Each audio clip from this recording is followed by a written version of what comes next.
I'm very sorry, but we cannot afford to pay what we owe right now.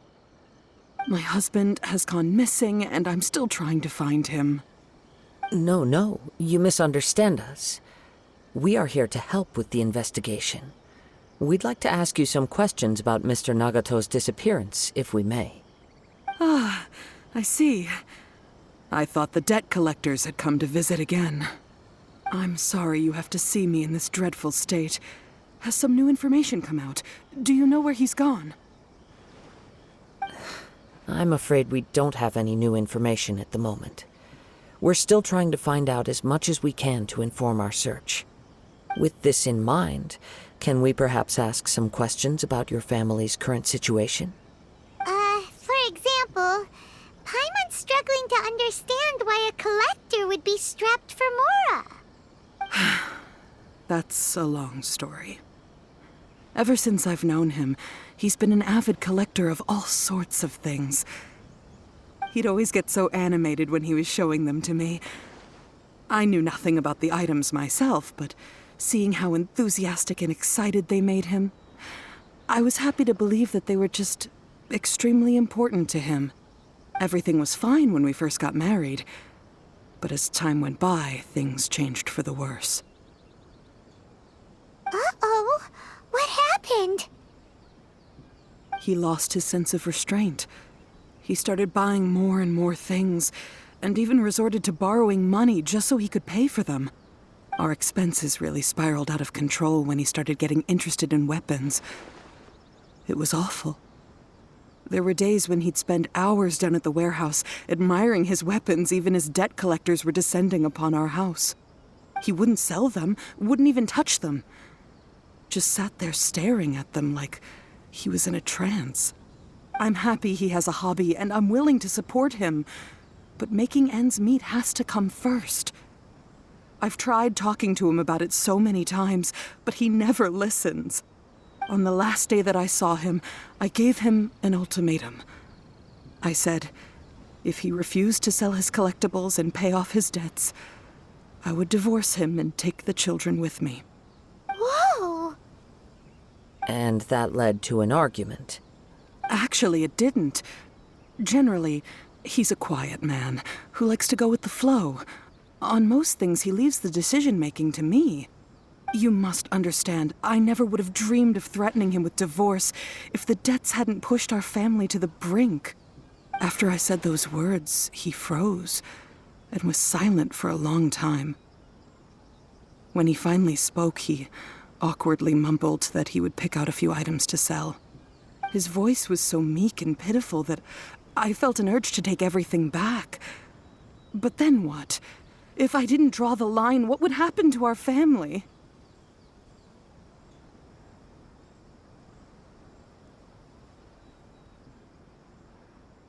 Had I not indulged his bad habits, we wouldn't have found ourselves in such a predicament. And I also don't know if he had actually come to his senses, or if he was simply angry with me. The next thing I heard was that our warehouse had caught fire, and both he and the buyer had gone missing. I see. I understand. Ame no Mayuya came to purchase a weapon from Mr. Nagato. During the sale, a fire broke out at the warehouse, and both men disappeared. At first, I assumed they must have gotten into an argument over the price. But my husband has never been one to negotiate. He never even haggles when he's out buying groceries, so it's hard to imagine him getting into a fierce argument. Maybe he was feeling the pressure from the debts? I don't know. He just disappeared after the warehouse burned down. Perhaps he's too afraid to come home now that all his collectibles have been lost in the fire, and he's got no way to pay off our debts. Even though I'm still a little mad at him, we're a family, and I want us to face our family's crisis together. As long as he's willing to turn over a new leaf, I know we can work things out. Please don't get upset. There could be more to this situation than meets the eye. If collecting things is a habit that Mr. Nagato had his whole life, it is quite unusual for this habit to change so drastically over a short period. But the information we gathered from the other side suggests Amenoma Yuya is also a mild-mannered man who would not be likely to start an argument. This situation is getting a little confusing. A little confusing? More like completely mystifying. Let's try a change of scenery and see if we can piece together what we've learned. Rest assured, we'll notify you if we find anything. Thank you so much.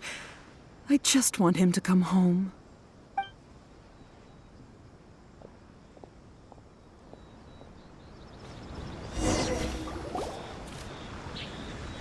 Based on the information we've gathered so far, I can only surmise that the sales meeting between the two men was somehow the catalyst for their disappearance.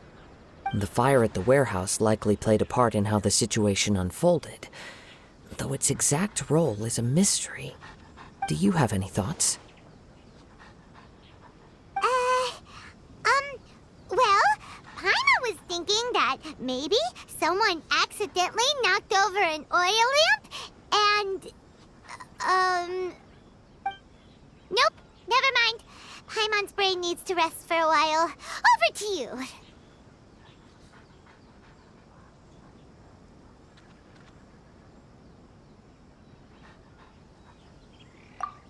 Right. I very much agree with you. It seems highly likely that we're missing a piece of the puzzle. Working off what we know so far, there are too many things that don't add up. The chances are that there are still some clues left for us to discover. One fact that I keep coming back to is that Amenoma Yuya is polite and well-mannered, while Mr. Nagato is introverted and passive. Neither seems like the type of person who is inclined towards initiating conflict. Mr. Nagato, being heavily in debt, is also the only one of them with the potential motive to disappear after the fire. The more I ponder it, the more puzzling it becomes.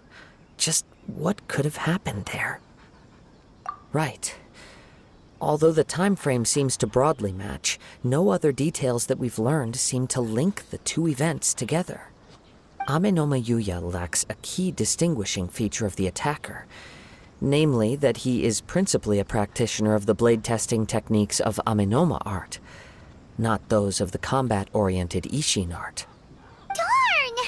We thought we could get two birds with one stone here, but at this rate, it's starting to look like a wild goose chase. Let's keep going, since we've come this far. If we can solve the case, both Mr. Amenoma and Mrs. Nagato will be able to get some closure. Okay, but where should we go now? Let's head out of the city and check out the warehouse. There's still a chance we may be able to find some shreds of evidence.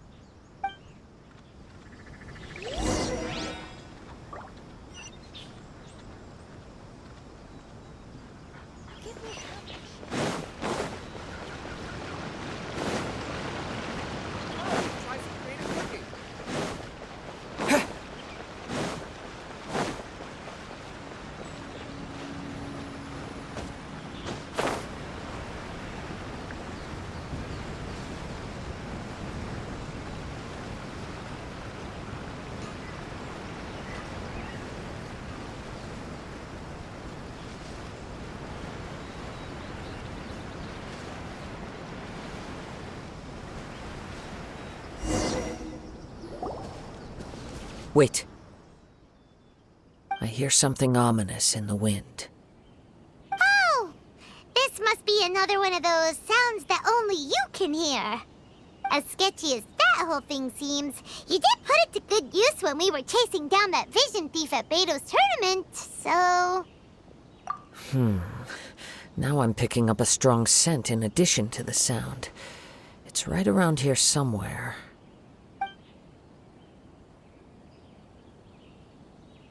But there's nothing here. It's gone now, but I can still sense the direction it left in.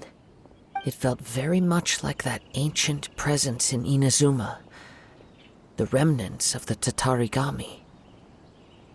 Indeed, but this unexpected spring of inauspicious energy may prove to be of benefit to our investigation.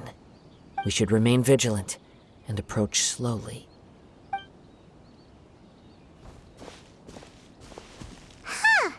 So it's an underground warehouse.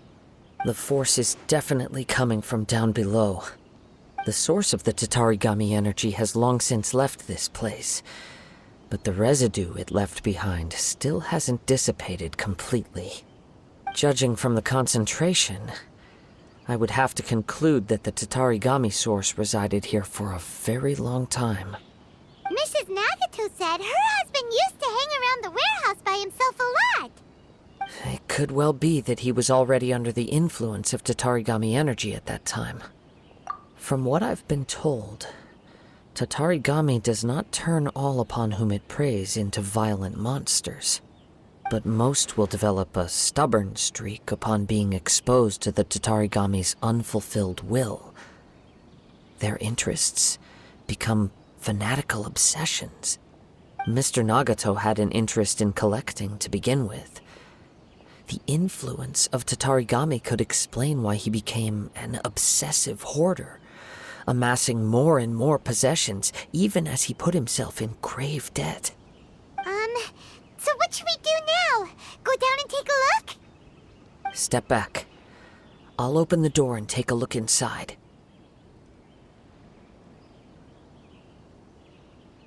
If we don't open this door, we can move no closer to the truth. You needn't worry. Both of us have faced far greater dangers than this. Relatively speaking, the risk here is trivial.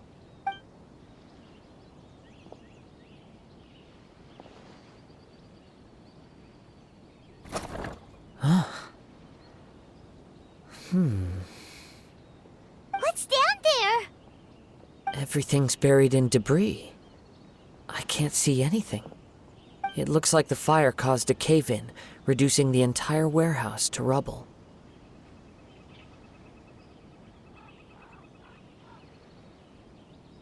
That was too scary! Paimon was so sure that the warehouse boogeyman was about to jump out at us! All we can do now is keep searching in the direction that the Tatarigami energy source left this place. 2 ordinary humans, entangled with the Tatarigami. I fear much misfortune has already... Yes, let's go. If nothing else, it's vital that we find out where this Tatarigami energy is coming from. Quiet your mind and focus on what you sense around you. Perhaps you too will perceive its ominous presence in the wind.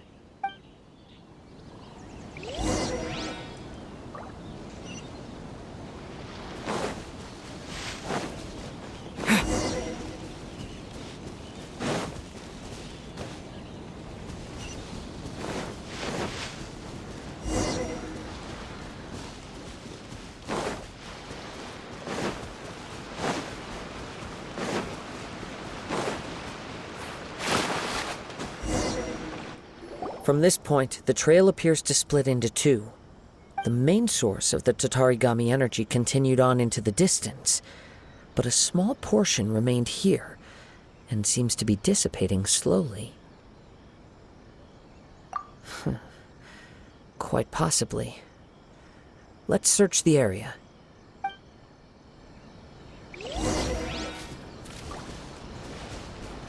Whoa! Look at all those hilly churls! They're acting really strangely. Something seems to be drawing their attention. Let's take a closer look.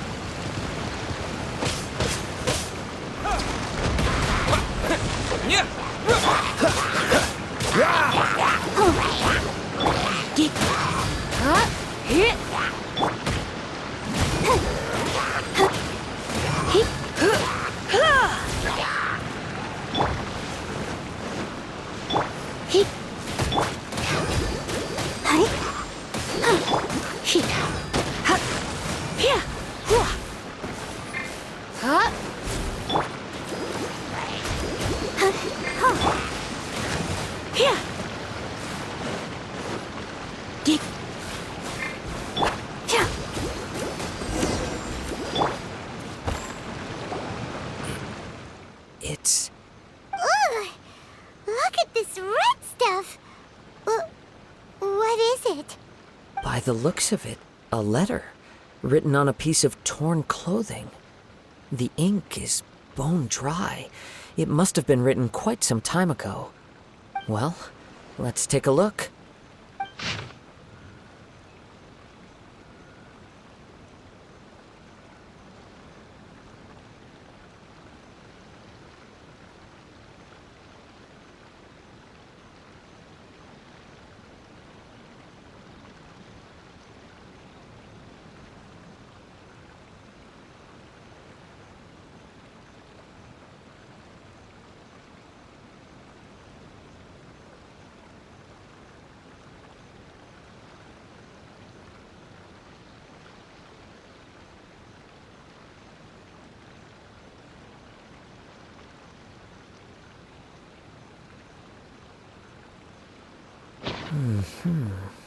According to this letter, a conflict arose because Amenoma Yuya wanted to seize a blade belonging to Mr. Nagato.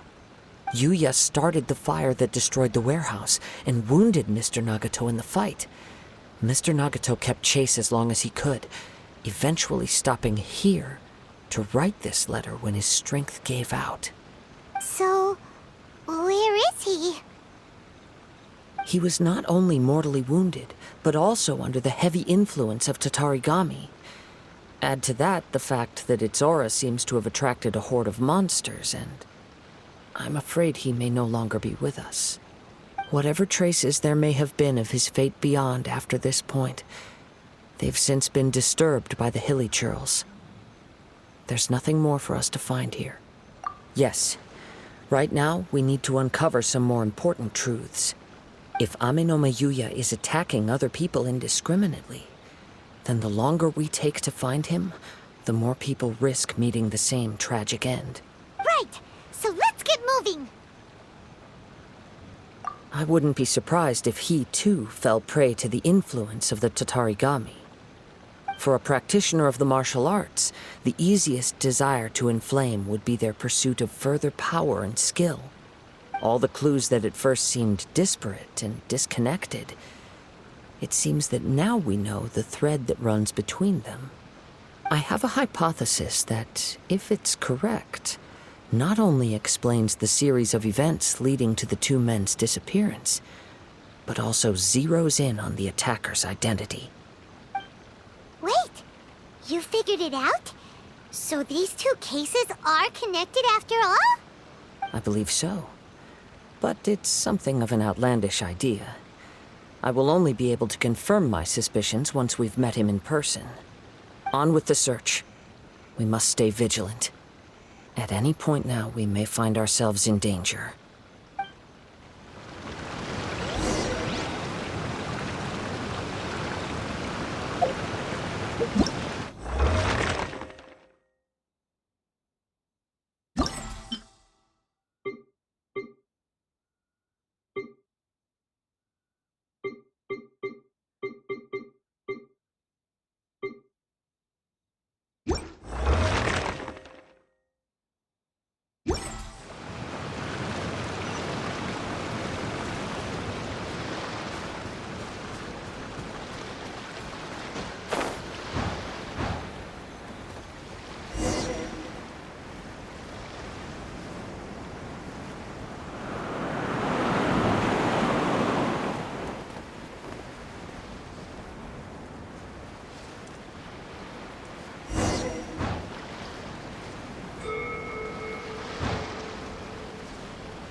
He seems to have stayed here for a long time.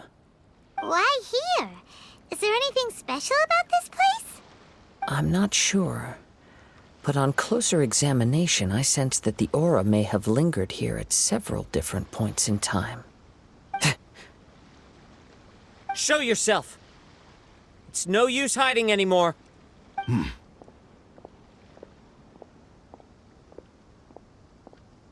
Kaedehara Kazuha. It's you, at last. Aha! So it is the same guy from before! What's your problem, huh? What could you possibly have against Kazuha? Indeed, there should be no enmity between us. If it is Ame no Yuya that stands before us. But what if instead of facing Ame no Yuya, we are in fact facing the blade in his hand?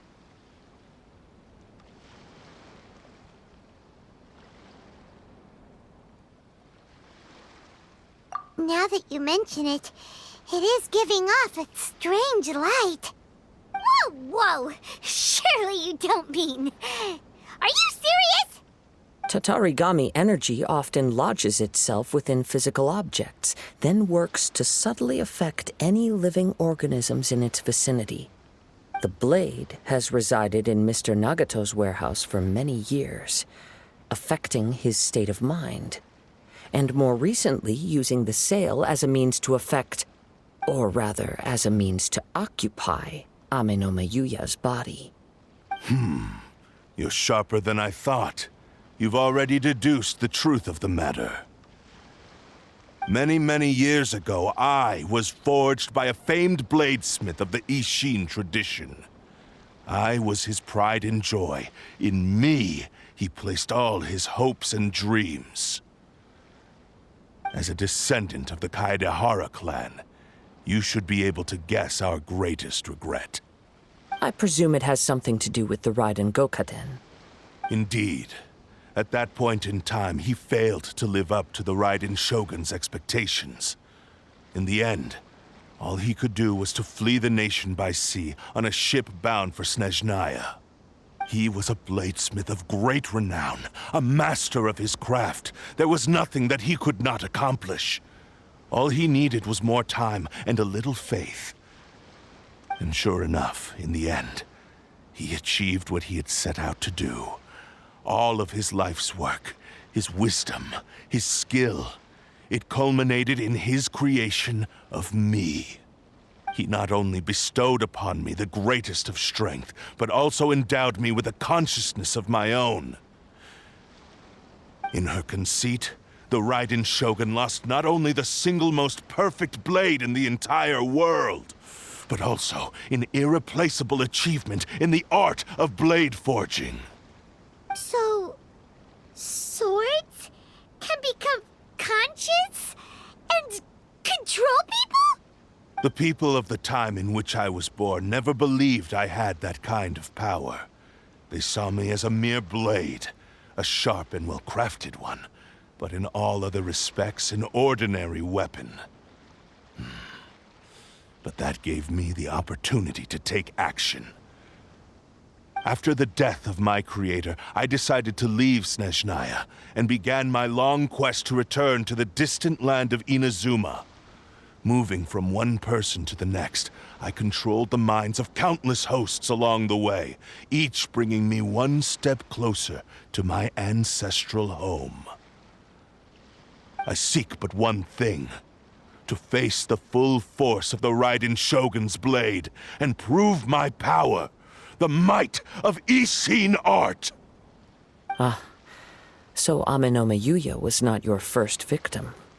Tell me, what happens to those you've possessed when you've finished using them? My hosts? Who cares what happens to them? They are but tools that serve my mission.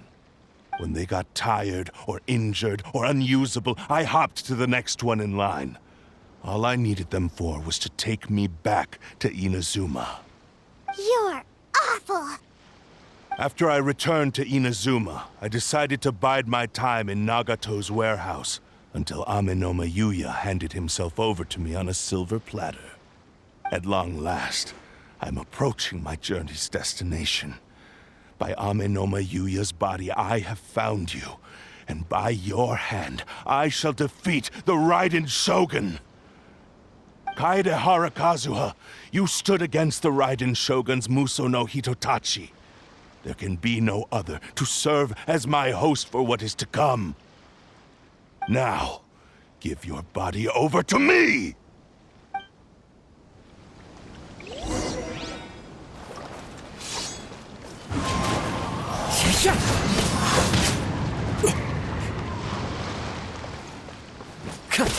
We shall rewrite history!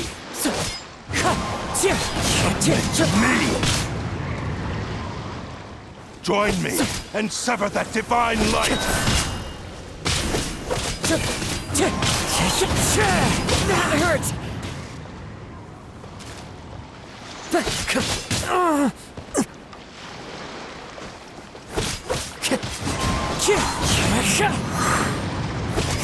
Join me and sever that divine light!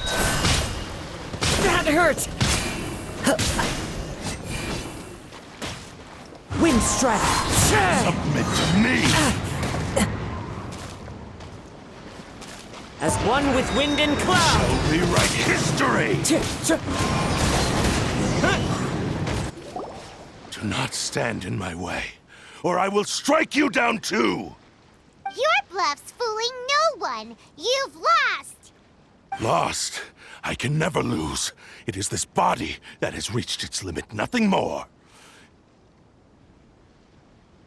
Even if you defeat me here, the one who falls will not be me, but this man. He is but a puppet that can be replaced. I can take a new vessel at will.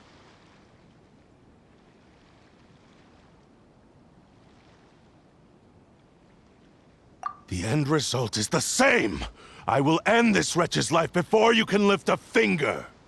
And even if I were to lose my physical form, it is but a small setback.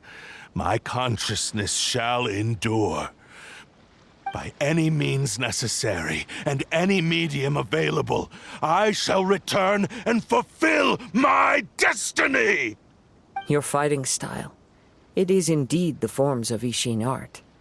But from your movements, I sense only hatred and arrogance, as well as a thinly veiled mania and despair. Really?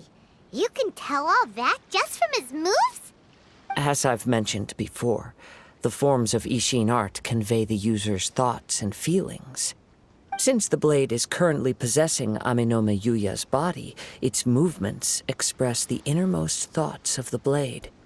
If you ask me, the mania is probably due to your desperate, single-minded ambition. You believe I am your only hope. Are you trying to claim that I am helpless without you? On his deathbed, he passed to me all of Ishin art's secrets. The little that you know barely scratches the surface. In that regard, why would I ever need your help? Because all of that is in the past. I've been wondering why you've not caused more trouble in all the years that you've been in Inazuma. If you are indeed a cursed blade that can possess its owner. Now that I've seen inside your mind, everything finally makes sense. You weren't biding your time. You were trapped. After all the time that's passed, you have grown weak. To the point that you are now unable to acquire a new host without making physical contact. Oh, that's right. Paimon remembers now. Mr. Nagato had a habit of never touching his collectibles. Only when Mr. Nagato witnessed his wife's distress and decided to sell his collectibles did you finally have an opportunity to reach out to Aminome Yuya and make your escape. And what of it? Well, that brings me to my second point. There's a despair in you that is so strong it threatens to overwhelm you.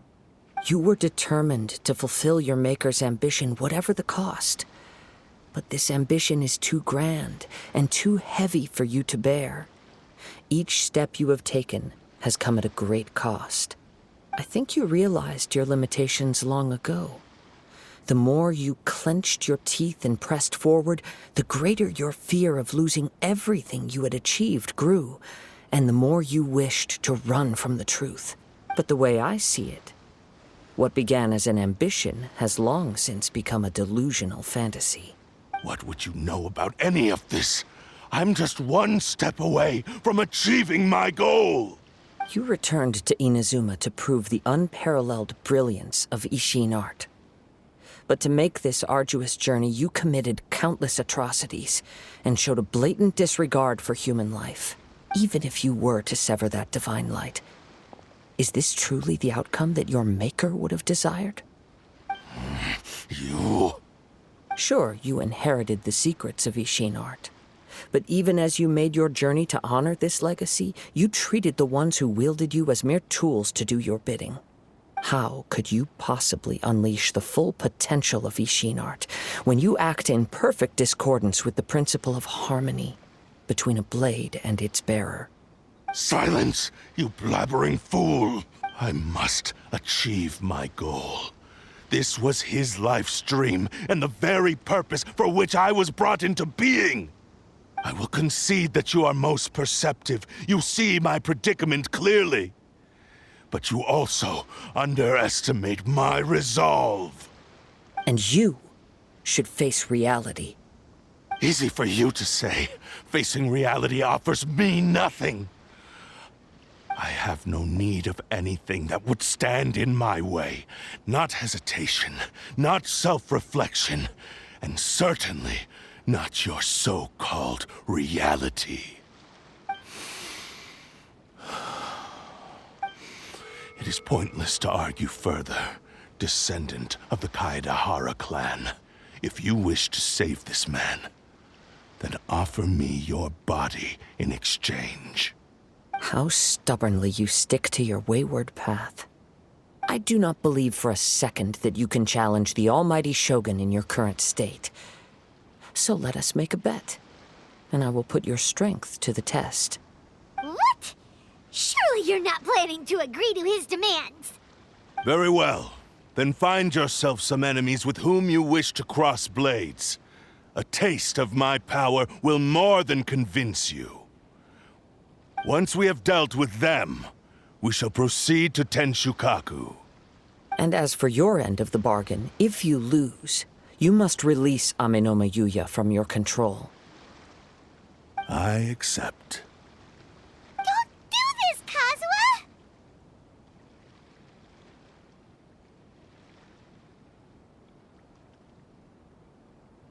This is the only way to save Amenoma Yuya. If we don't do this, he'll forever be the Blade's puppet. The Cursed Blade's strength is currently very weak, and I sense he's hesitating.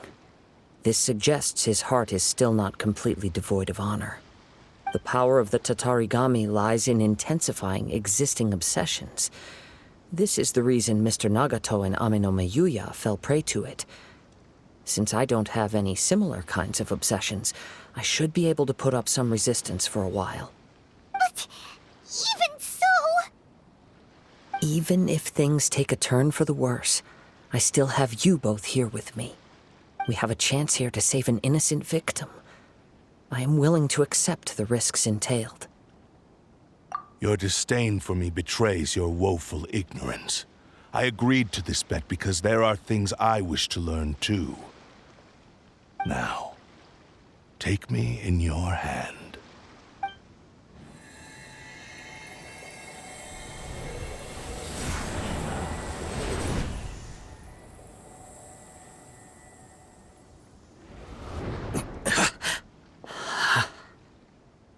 Kazuha?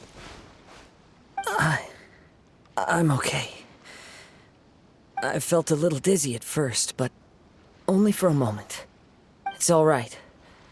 So far, this was as I expected.